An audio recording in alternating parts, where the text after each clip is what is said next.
সন্তান লাভে নিরাশ হইলে, অর্থাৎ যাদের কোনো সন্তান সন্ততি হচ্ছে না, অনেক ডাক্তার অনেক কবিরাজ দেখাইছেন, তাদের জন্য এই আমলটি।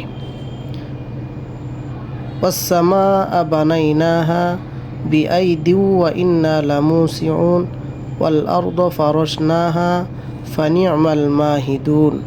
সূরা যারিয়াত আয়াত নাম্বার 47-48।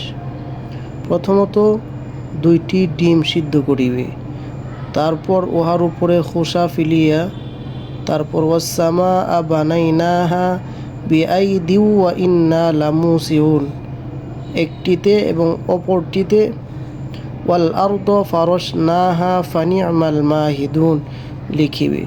প্রথম ডিমটি পুরুষ খাইবে ও অন্যটি স্ত্রী খাইবে। এইভাবে 40 দিন পর্যন্ত খাইতে থাকিবে, ইহার ভিতরে সহবাসও করিতে থাকিবে। আল্লাহর ফজলে স্ত্রী গর্ভ ধারণ করিবে ইনশাআল্লাহ।